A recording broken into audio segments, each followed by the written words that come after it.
నారా లోకేష్ తమ కుటుంబంపై అత్యాచార ఆరోపణ చేశారని చంద్రగిరి వైసీపీ నియోజకవర్గ ఇన్ఛార్జ్ చెవిరెడ్డి మోహిత్ రెడ్డి అన్నారు.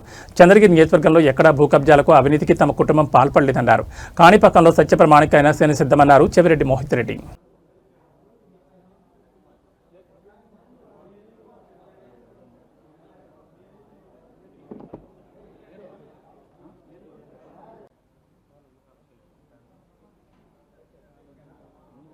ధన్యవాదాలు తెలియజేస్తున్నాను. Thank you. పాత్రికేయ మిత్రులందరికీ కూడా నమస్సులు. ఈరోజు ఈ పత్రికా సమావేశానికి ముఖ్య కారణం ఏంటంటే, నిన్న నారా లోకేష్ గారు తిరుపతికి విచ్చేసి చంద్రగిరి కాన్స్టిట్యున్సీలో కార్యకర్తల మీటింగ్ను పెట్టి మా కుటుంబం మీద, అదేవిధంగా మా నాన్నగారి మీద అనేక అవాస్తవ ఆరోపణలు చేయడం జరిగింది. దానికి సమాధానం చెప్పాలని చెప్పి ఈరోజు ఈ మీటింగ్ పెట్టడం జరుగుతూ ఉంది. నారా లోకేష్ గారు ఆరోపణలు చేసే ముందు కొన్ని విషయాలు ఆయనకి కూడా తెలియజేయాలనుకుంటున్నా.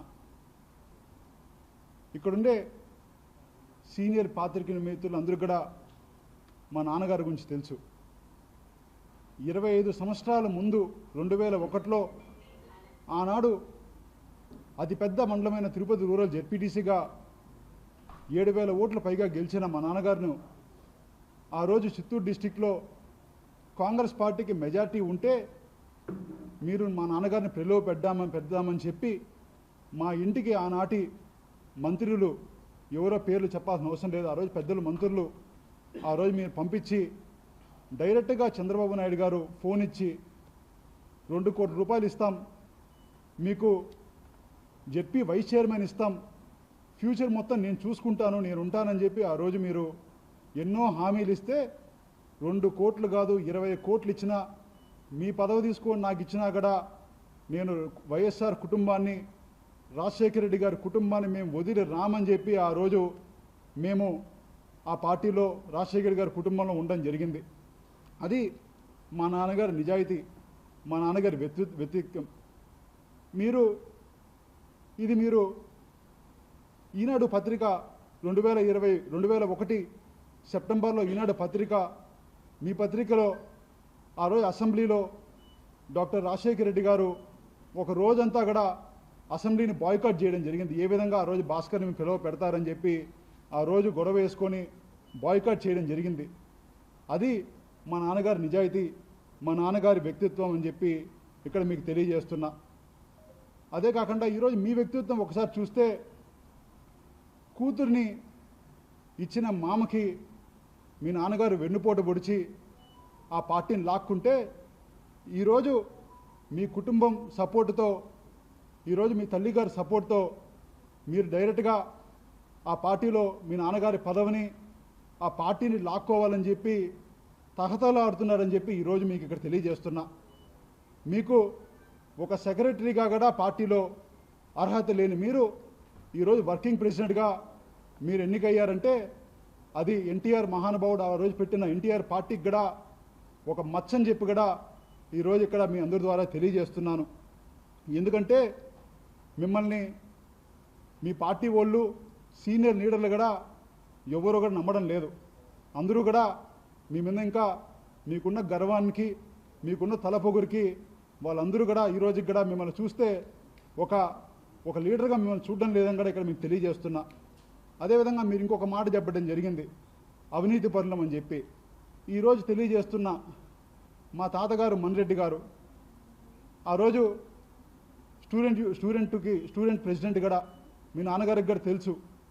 మా తాతగారికి తిరుపతిలో 8 ఎకరాల పొలం ఆ రోజు ఆనాడు 50 ఏళ్ళ ముందు, ఎందుకంటే మా తాతగారి మదర్ సైడు, ఫాదర్ సైడు ఆయన ఒక్కడే వారసుడు. ఆయనకి 8 ఎకరాల పొలం ఆనాట్లో ఉండేది. సుమారు కొన్ని వేల కోళ్ల ఫారాలు ఉండేవి మాకు. మీకు ఎక్కడో పల్లెటూరులో నారవరపల్లి లోపల 2 ఎకరాల పొలం ఉండేది. ఆ రోజు ఆర్థిక పరిస్థితి మీది మాది కంపేర్ చేసుకుంటే మా తాతగారు చాలా మెరుగ్గా ఉన్నారు. ఈరోజు మీరు అవినీతి చేసి అక్రమ సంపాదనతో లక్షల కోట్లకి ఎదుగుండొచ్చు కాక, మేము సంపాదించిన ప్రతి రూపాయిలో 70 నుంచి 80% గత 15 ఏళ్ళగా మేము ప్రజలకి ఏదో ఒక కార్యక్రమంలో మంచి చేసే కార్యక్రమం చేస్తున్నాం. మీరు దాన్ని ఎంత అవహేళనగా నిన్న చీరలు ఇస్తారు, బట్టలు ఇస్తారని చెప్పి మా అక్క చెల్లెలకి, మా కాన్స్టిట్యున్సీ వాళ్ళకి మేము ఏదన్నా ఒక మంచి కార్యక్రమం చేస్తే వాళ్ళని అవమానించేలాగా అంత అవహేళనగా మీరు మాట్లాడినారంటే నిజంగానే మీ సంస్కారం ఇక్కడ తెలుస్తుందని చెప్పి నేను ఇక్కడ తెలియజేస్తున్నా. అదేవిధంగా ఇంకో మాట కూడా మీరు చెప్పారు, 900 కోట్ల రూపాయలు చంద్రగిరిలో అభివృద్ధి చేశామని. ఎన్ఆర్జీఎస్ వర్కుల్లో ఆడడం మీ కార్యకర్తలు డబ్బులు తీసుకుంది కాక చంద్రగిరిలో ఈ రోజు వరకు 50 కోట్ల రూపాయల వర్కులు ఇక్కడ జరగలేదని ఇక్కడ మీ ద్వారా తెలియజేస్తున్నా. మీరు బహుశా ఆ 900 కోట్లు మీ ఎమ్మెల్యే గారు ఇక్కడ చేసిన అవినీతిని అభివృద్ధిగా మీరు భావిస్తున్నారా అని చెప్పి నాకు డౌట్ ఉంది. ఎందుకంటే మీ ఎమ్మెల్యే గారు ఎప్పుడు ఒకే మాట అంటూ ఉంటారు, ఏదైనా ఎవరి దగ్గర లంచం తీసుకోవాలంటే నాదేం లేదు, పై వాళ్ళకి 60% 70% పంపించాలని చెప్పి మీ ఎమ్మెల్యే గారు అంటారు. దానికి 600 కోట్లు మీకు, 300 కోట్లు మీ ఎమ్మెల్యేకి వచ్చిందని చెప్పి మీరు భావిస్తూ 900 కోట్లు అభివృద్ధి అని చెప్తున్నారని చెప్పి ప్రజలందరూ కూడా ఒక అనుమానం ఈరోజు ఉందని కూడా తెలియజేస్తున్నాను.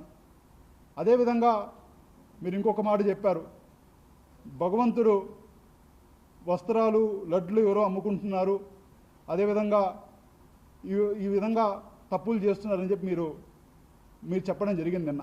నిజంగానే చాలా బాధాకరం. ఎందుకంటే మా కుటుంబం గురించి ప్రతి ఒక్కరికి, ఈ జిల్లాలోనే కాదు ప్రతి ఒక్కరికి తెలుసు మా కుటుంబం గురించి. ఏ రోజు కూడా భగవంతుడు అంటే ఒక్క భక్తే కాదు, భయంతో బతికే వాళ్ళం మేము. ఒక చిన్న కాంట్రాక్టు చిన్నది కూడా మేము టీటీడీలో ఈ రోజు వరకు మేము ఎక్కడెక్కడ బయటంతా వేరే రాష్ట్రాల్లో ఎక్కడంతా చేశాం, కానీ ఒక చిన్న కాంట్రాక్ట్ కూడా మేము ఈరోజు టీటీడీలో ఈ రోజు వరకు చేయలేదు. అంటే భగవంతుడు ఇక్కడ ఒక భయం ఉండి బతికే వాళ్ళం. ఈ విధంగా అడ్డగోలుగా మీరు ఆరోపణలు చేస్తే మీకు భగవంతుడుండే భక్తి భయం రెండూ లేవనిగా మాకు తెలుసు. అయినా కూడా ఎవరు ఉంటే వాళ్ళ మీద ఈ విధంగా అడ్డగోలు ఆరోపణలు చేస్తే భగవంతుడే చూసుకుంటాడని కూడా మీకు తెలియజేస్తున్నా. అదేవిధంగా నేను చెప్తున్నా, ఈరోజు మీరు చేసిన ఆరోపణలు ఒక 600 కోట్లు లిక్కర్ అని చెప్పి, అదేవిధంగా ఈ విధంగా లడ్లు, వస్త్రాలు అని చెప్పి నేను ఆరోపణ చేయడం జరిగింది. నేను కాణిపాకంకి రేపే రావడానికి సిద్ధం. సరే, మీరు దేశాల్లో అవినీతిలో బిజీగా ఉంటారు కాక మీ ఎమ్మెల్యే ఖాళీగా ఇక్కడ అవినీతి చేస్తూ ఉంటాడు. మీ ఎమ్మెల్యేని పంపించండి కావాలంటే కాణిపాకంకి. నేను ప్రమాణం చేస్తాను, లిక్కర్లో కానీ ఇంకొక దాంట్లో కానీ మాకు అవినీతి కానీ ఉందంటే భగవంతుడి సంబంధంలో మేము శాశ్వతంగా రాజకీయాలు విడిచిపెడతాం. అదేవిధంగా కాణిపాకానికి రేపు మార్నింగ్ కూడా మీరు టైం చెప్తే ఆ టైంకి వచ్చి ప్రమాణం చేయడానికి మేము సిద్ధమని చెప్పి ఇక్కడ మీ ద్వారా పాత్రికేయ మిత్రుల ద్వారా కూడా నారా లోకేష్ గారికి ఇక్కడ తెలియజేస్తున్నాను కూడా మరొక్కసారి చెప్తున్నాను. అదేవిధంగా చంద్రగిరిలో ఆల్మోస్ట్ 1000 కోట్లు పైగా గత 5 ఏళ్లలో ఆ రోజు మా జగనన్న సహకారంతో మేము అభివృద్ధి చేయడం జరిగింది. ఇంకా చెప్పాలంటే మీరు పుట్టిన నారావారిపల్లికి కూడా 7 కోట్ల నుంచి 7.5 కోట్ల వరకు డబ్బు ఖర్చు పెట్టి అక్కడ రోడ్లు కావచ్చు, సమావేశ మందిరాలు కావచ్చు, సచివాలయాలు కావచ్చు, అక్కడ ప్రతి ఒక్కటి కూడా నేను వచ్చి ప్రూవ్గా చేస్తాను, మీరు రమ్మంటే ప్రతి ఒక్కటి కూడా మేము అభివృద్ధి చేయడం జరిగింది. అంటే మీరు పుట్టిన ఊరికి కూడా మేము అభివృద్ధి చేసేంత వరకు మీరు చేసుకోలేకపోయారని చెప్పి ఇక్కడ మీ ద్వారా, ఇక్కడ పాత్రికేయ మిత్రుల ద్వారా వాళ్ళకి తెలియజేస్తున్నాను. ఈరోజు చంద్రగిరి నాకు సెంటిమెంటు, చంద్రగిరి నాకు అంతా అని చెప్పి మీరు ప్రలోభాలు పలుకుతున్నారు. నిజంగానే మీకు అంత సెంటిమెంట్ అయితే మీ తండ్రి గారు నారా చంద్రబాబు నాయుడు గారు ఎందుకు చంద్రగిరి వదిలి ఎక్కడో దూరంలో ఇక్కడి నుంచి 3 గంటల డిస్టెన్స్లో ఉండే 200 కిలోమీటర్ల డిస్టెన్స్లో ఉండే కుప్పానికి వెళ్ళారు? మీరు సమాధానం చెప్పాలి. అంత సెంటిమెంట్ అయితే మీ ఊరు కూడా చంద్రగిరియే కదా ఒక విధంగా. మీరు చంద్రగిరి